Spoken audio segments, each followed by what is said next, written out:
All right, our next guest says he continues to believe Fannie Mae, more than any other system, marketplace, or company, was the root cause of the mortgage crisis. Scott Cooley is a consultant to the mortgage industry. He helps companies make strategic decisions on systems and software solutions that help with underwriting and packaging loans. He testified to Congress in 2002 and wrote a white paper in 2005 about how Fannie and Freddie used their status as the biggest players in the mortgage market to set pricing on loans. He joins us now from Washington. Scott, you've basically been warning about this problem for 8 years, 5 years before the crisis, before the bubble actually burst. Is it still dramatic? Is it still astonishing to you, some of the testimony you've seen in the last 3 days, even though you've sort of been on the inside here all along? I think it's great to finally see it come out. I think so much of this has been behind the scenes, and the power that Fannie had up on the Hill was just phenomenal. So it's great to see it, and great to hear some people stand up and talk about what they've been through. You know, I'm sorry, Matt, go ahead. Well, I was just going to point out, some of the things that the regulators here, that Falcone and Lockhart are alleging are quite amazing. That Franklin Raines, who was running Fannie, was only interested in increasing his bonus and increasing businesses and therefore bonus of sort of his cronies in the lending institutes that were connected with him, that he used lobbyists to that end, that he was more concerned about that than the entire U.S. economy when you think about it, because he basically knew that any kind of housing bust could almost bankrupt the entire country.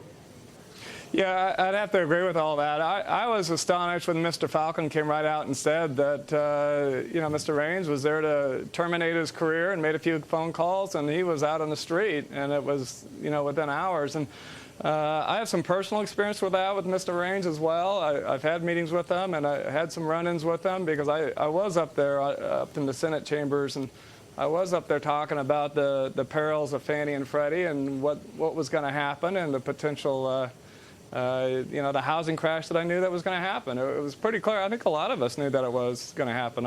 We used to have conversations with the CEOs of the mortgage industry, and back in '03 and '04 and '05, we'd sit around tables and talk about the possibility. And I raised the alarm bells long ago, and part of the reason I was up on Capitol Hill was try to rein in Fannie and Freddie, but there was just no way. Their power up on the Hill was just amazing. There wasn't any chance of, turning that ship around.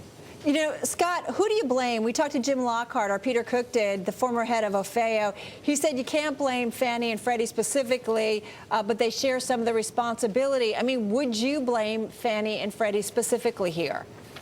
I would. I think it is a confluence of factors. I think there's some other things, and we kind of have it a perfect storm. But there's one thing that's clear to me is that Fannie Mae, more than anybody else, had the ability to make the change that would have prevented the crisis. If they would have stayed with the traditional underwriting guidelines they had used for 40 years, and never went to the automated underwriting systems and then started making changes every single year, loosening those standards. And as the housing values went up, they just kept loosening more and more, and every year it just got worse and worse. And that's the thing. You got to look at that and say, at some point, you're doing loans that shouldn't be done. And they should have saw that in '01. They should have saw it in '02. But they couldn't do it, and Frank Raines, he had a lot of monetary motivation there, and I think you could say, Scott, more than anyone. You could say that he was driven by his bonus, but as Carol points out, a lot of politicians up on the Hill wanted those lending standards lowered so that more and more people could buy houses. I mean, you've got the Community Reinvestment Act, Barney Frank, George Bush, people from both sides of the aisle behind this. Don't they share a lot of the blame? I don't completely agree with that because, Congress never told Fannie Mae to loosen the standards. What they did say is they said, we want more consumers, we want more people in homes. And that's a good, that's a good political thing. And did they put too much pressure on Fannie and Freddie? Yes, I would say they absolutely put too much pressure. But Scott, politics in Washington, it can be a funny thing, and there's pressure, and then there's pressure, and then there's midterm elections. We got 20 seconds left here. So, I mean, do the lawmakers, you know how it works. It's very difficult. I met with Charles Schumer, and trying to get anything to him was it was difficult to really get the story out and to get Congress to understand. It's a very complicated industry. Right. Very few people really understand it all the way through. Well, the story definitely coming out at this point. Hey, Scott, thank you so much. Scott Cooley, mortgage industry consultant, joining